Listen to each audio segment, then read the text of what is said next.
This supplementary lesson consists of 3 differentiation rules and their applications. We already talked about product and quotient rules, which we covered in 3.2 of our textbook. Let us now move on to the chain rule, which is 3.4.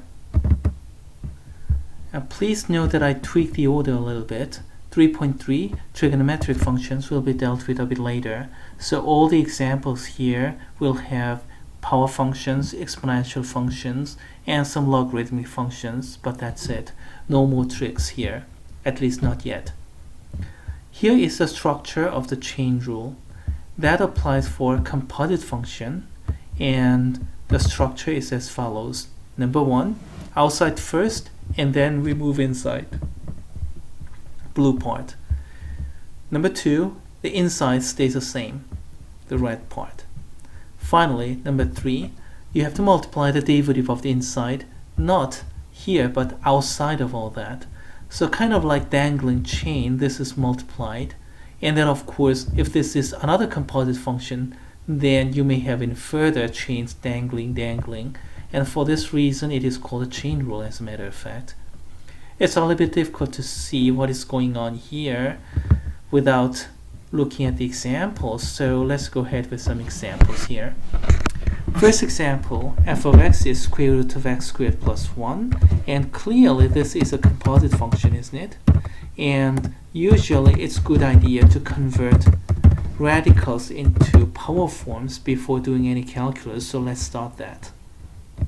Now, please note that outer function is 1/2 power function, and the derivative of the power function, of course, is going to be the power rule. You should remember that. And then let's follow this step-by-step process. Number 1, outside first. Outside is a power function, so 1/2 comes out,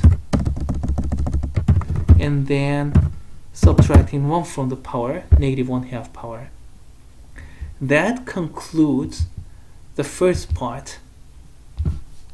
Next, inside stays the same. Inside is x squared plus 1. That must stay exactly the same. Okay, that was easy. And then what?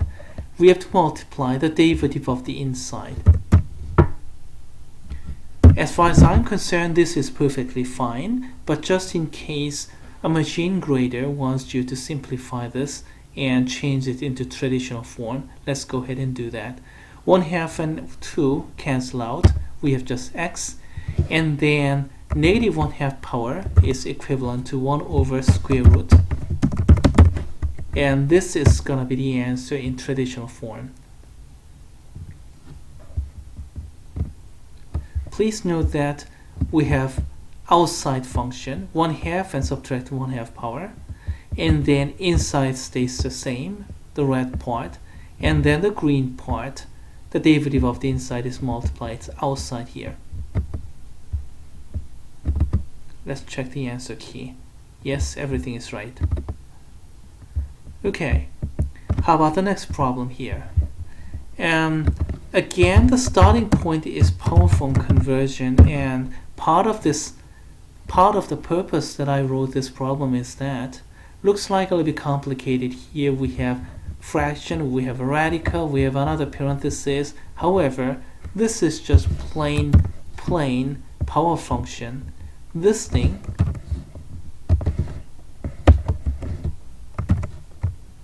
to the 5th power, but it's inside the radical square root, so 1/2 power. But then again, everything is coming from denominators, so negative 5/2 power. That's the conversion. We are now ready to apply the chain rule. Outside is the power function.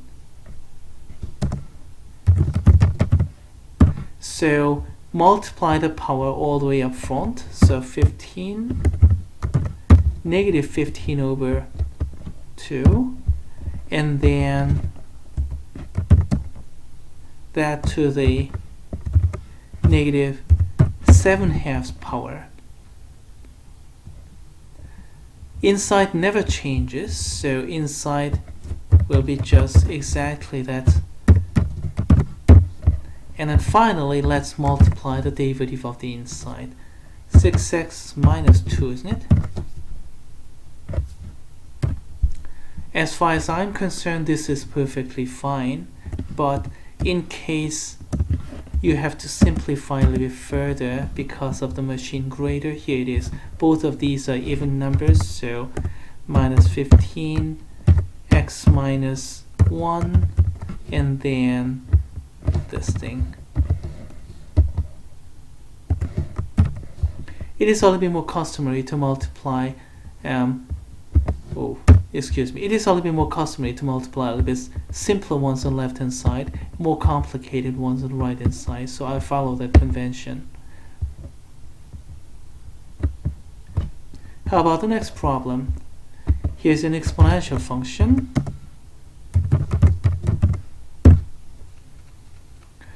And then, what is the derivative of the outer function? Exponential function stays the same. So step 1 will be just copying down the same thing. And inside also stays the same. So step 2 says the same thing. And then we have to multiply the derivative of the outside. Derivative of the inside to the outside of this. So that's going to be 6x plus 2. Again, it is a little bit more customary to multiply smaller, a little bit simpler factor in the left hand side and more complicated factor on the right hand side. So let's go like this. Again, the last simplification, last rewriting was not really necessary step. By the way, let's check the answer. Did I do everything right? Yeah, okay, that's right. How about the previous problem? Okay, let's open everything and let's check. Yeah, everything is correct. Okay, those were simpler cases where you can just apply the chain rule right away. Let's consider a little bit more difficult examples this time. We have to use chain rule, yes. However, this time, inside of the exponential function, we have another composite function. Haven't we seen this before? Actually, inside we have this composite function right here. So obviously they're related. I just did that to save time a little bit. So let's go ahead and get the answer here. Step 1 and step 2, exponential function stays the same. And then you have to multiply the derivative of the inside. But then again, what is the derivative of the inside? It's another composite function. So let's break down this one into kind of like this. Put a bracket here, and maybe if it's necessary, put some dot, dot, dot, kind of like this. And then take a deep breath. And then let's move on to the next part of the problem. As a fresh new problem, that is. So let's calculate the derivative of the inside part. That's another chain rule, isn't it? Another composite function, so another chain rule. So 1/2 x squared plus 1 to the negative 1/2 power function times the derivative of the inside, 2x. This is perfectly fine as far as I'm concerned. You don't really have to simplify. However, in case other graders are there, or you may have to deal with multiple choice problems or machine graders, examples abound, you may have to do a little bit further and change this into traditional form. Let's see, 1/2 and 2 cancel out, we have just x, and then negative 1/2 power, so that's square root function in denominator, and then we have to multiply the exponential function, and there it is. Let's check the answer. Is that right? Yes, it is.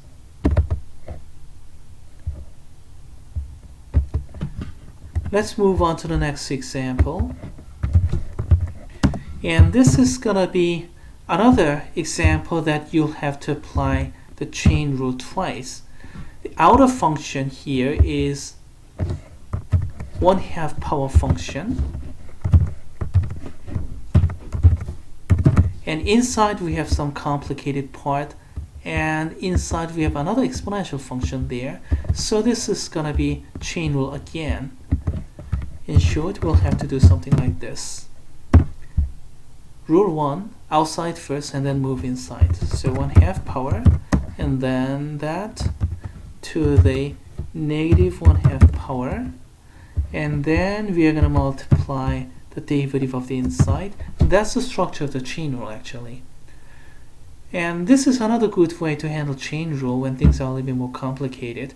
Just like product rule and quotient rule, you can get the structure of this chain rule as we did for product and quotient rule, and then fill in the blanks.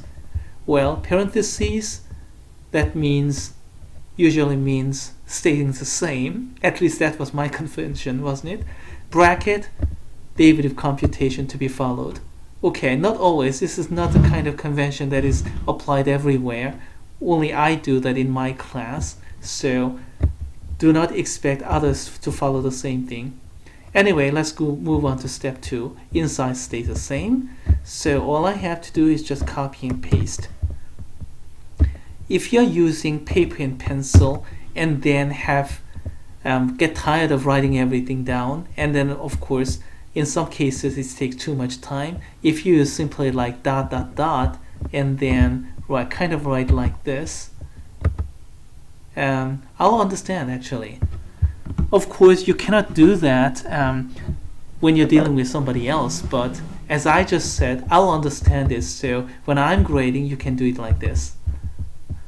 But here I'm using my computer and I can always copy and paste, so rewriting is not too much of a big deal, so let's just rewrite everything.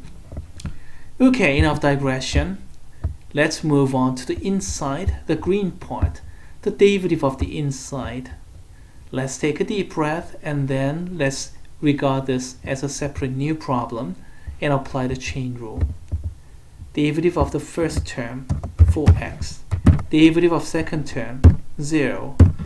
Derivative of the third term, that's gonna be the chain rule. Exponential stay the same, inside stay the same, and then multiply the derivative of the inside, which is 6x plus 2. I have one further comment as a matter of fact, because I've seen students doing something like this many times. I've been teaching college level since 1994, so I have rather substantial experience about students' mistakes, and this is one of more common one. Well, the first one is correct, and then the second one is incorrect. This 6x plus 2 came from the derivative of the inside, and that applies to only this one, this exponential part. This x plus 2 has nothing to do with this part. But if you write like this, then by the distributive law, this will be multiplied to this, and also inside, screwing up everything. So this is bad, and this is correct. And what's the difference? Little difference of position of this closing the parenthesis or bracket, that makes world of difference. So missing something like this, well, let's see, in this kind of problem alone, it's not going to cost you too much actually, depending upon the grading scale, maybe 7 out of 10, maybe 8 out of 10 if I'm in good mood. But if other problems, if this happens in intermediate step and then you have to plug in the numbers and do other things, then you're going to have chain effect. You're going to have mistake because of this in your next step, and then the next step and so on. Be careful about all those.